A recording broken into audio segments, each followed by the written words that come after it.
My name is Eric Owenga, labda kwa Kiswahili Bwana Naibu Rais.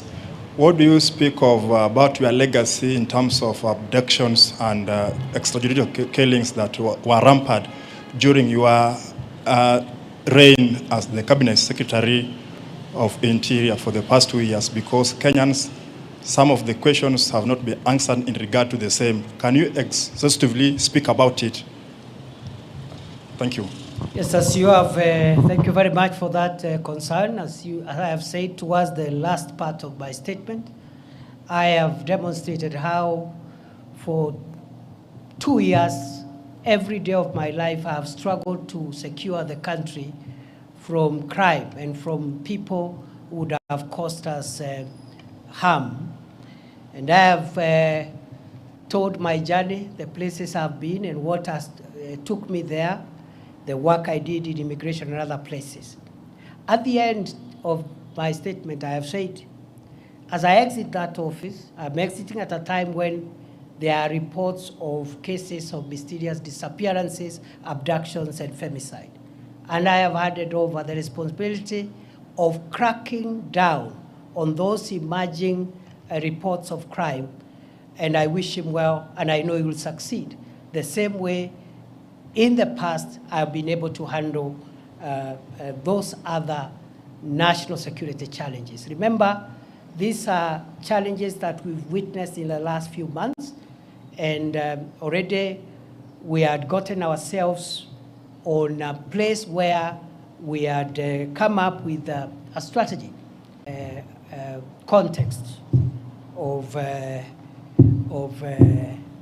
the day. So today is the day when I wanted to at least make a statement on my assumption of office. Fellow Kenyans, on 1st November 2024, as you are aware, I assumed the office of the Deputy President. That day was and shall remain the most momentous and significant day of my life.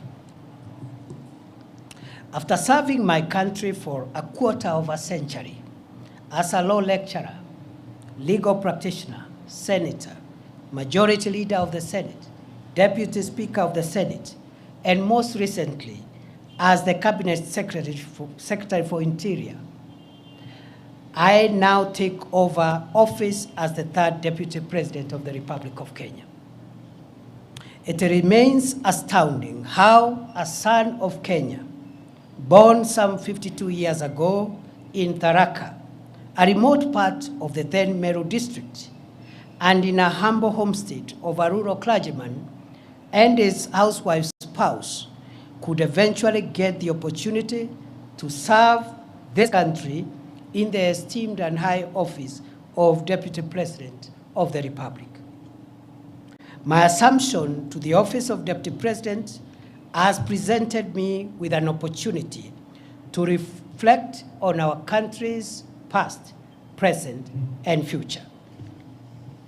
In my reflections, during the past 1 week, I have come to the profound realization that Kenya, our homeland, is a country like no other.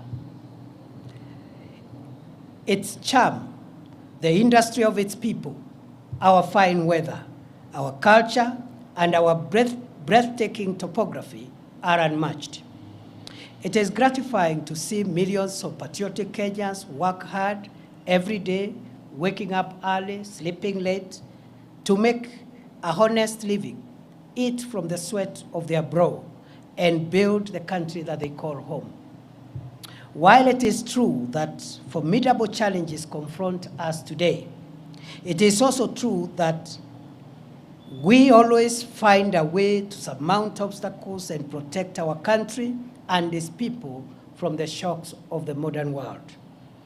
Where a tiny number among us has tainted our country's image, the same has been repudiated by the exploits of millions of honest and patriotic, focused Kenyans who love this nation enough to protect it from the risks on its survival.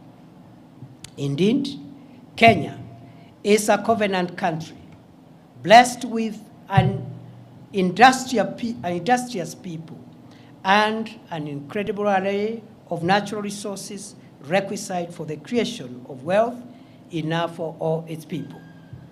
We remain eternally grateful to the heroes and heroines who have ensured Kenya remains the blessed nation that it is.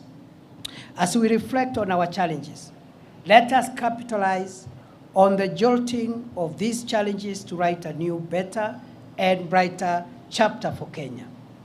We should heal our divisions, solidify our national unity, and pursue our country's goals as brothers and sisters, joined by the permanent bonds of our common heritage and our common future. I have had occasion in the past few days to ponder on how the orderly transfer of authority as called for in our Constitution takes place seamlessly in our country. I realize that my ascent to the office of Deputy President has taken place on the back of a hotly contested constitutional process.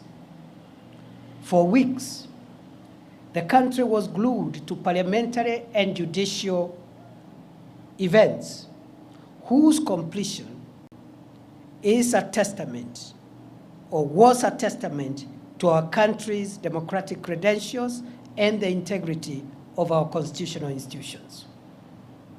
I am humbled to be of service to this country as its Deputy President, and to formally take the reins to support and assist President William Ruto and the team he leads towards the realization of his vision to deliver the transformation of Kenya. It is an honor to serve my country at such a time as this, when Kenya is moving forward and upwards to the heights that our forefathers envisaged when they fought for the establishment of our republic. The founders of our nation and those who fought to make us a free people triumphed over the oppressive chains of colonialism, not